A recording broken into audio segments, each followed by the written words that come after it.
a treatment paper for a producer who wanted to make a documentary for Channel 4. So I just did the research and wrote that paper, giving him an idea of how the film could be. And he submitted it to Channel 4, but they were not interested. So that's all it was. And 20 years later, it occurred to me that this could make a good novel, and that's how I. No. So, and in fact, but the only thing that the research I had done then came in very useful for me. Yeah. So I didn't have to actually research this book while writing it.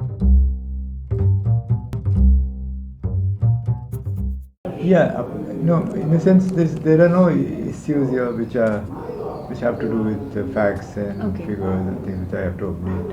So this is more like it's a novel which has more a philosophical bent and deals with issues of life and death and how and suffering, personal suffering, and so it's not something I had to update in that sense. So.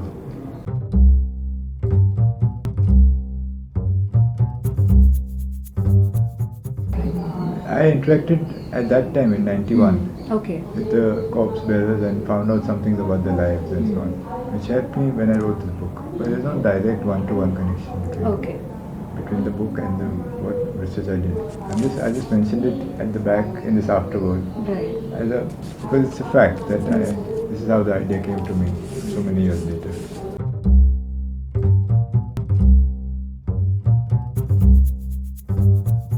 The community of corpse bearers is actually supposed to live only in the premises of the Towers of Silence. In earlier days, maybe 50, 60 years ago, they were completely segregated, meaning they were not allowed to go out and mix with other people. So it's a kind of ghettoization of the community.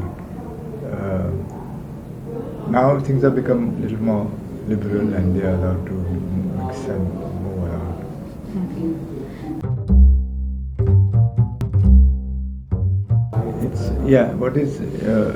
If you go to read the book and there's this afterword, author's note.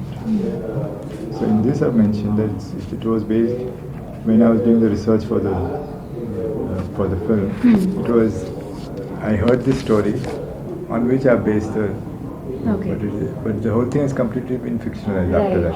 So there was no priest's son involved in that, but there was some person who was compelled by a personal family kind of revenge thing happening to join the corpse bearers community because he was in love with a girl. So it's basically, this is a love story. It's not. I heard it in the context of my research.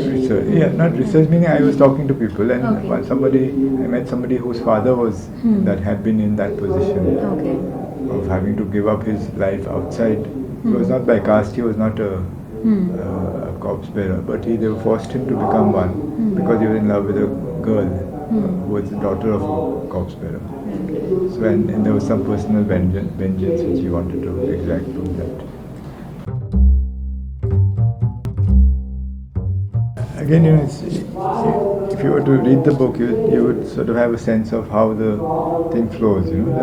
I think the fact is that I suppose in some way I'm conveying that the life was very difficult for these people in those days. And the book begins in the 1940s, and at that time this community of corpse bearers had a pretty bad time, probably, by being completely isolated and not allowed to mix around and so on. So in that, and because of the isolation, I have tried to show that when they got news from the outside world, it was a device for me to allow the outside world to seep in, right? And they had a small radio to hear things, and so they heard about things like the Quit India movement or the rise of Hitler in Germany, and then concentration camps.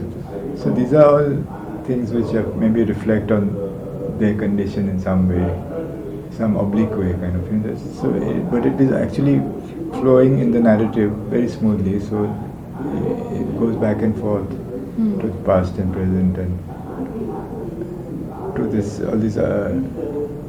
It's like news, little news items they keep hearing and things, which reflect in some way on and make the novel more sort of time-based and richer.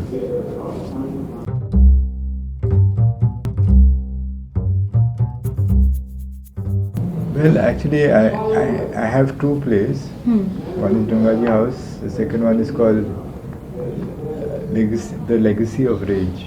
Yeah, right. And there's a third play which I'm working on, which is incomplete. Okay. Which I would, once it's finished, I would like to bring out the three plays together in a one. Okay. I've been busy with novels, hoping to earn a little money. I'm not actively involved in theatre in the sense I don't perform myself or have a production company. So if I write a play, I have to ask somebody else to get interested in it and maybe put it up. But you don't earn very much money from plays. So finally it's all about the money.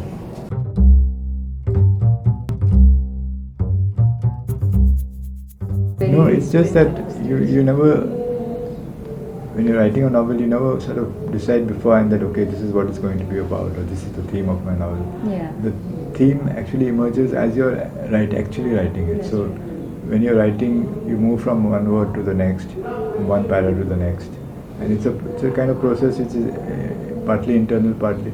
So you may have a very rough idea of what you want to get to, but it's difficult if I were to tell you now that this is the theme, then I would be preempting the actual writing. So in that way I can't.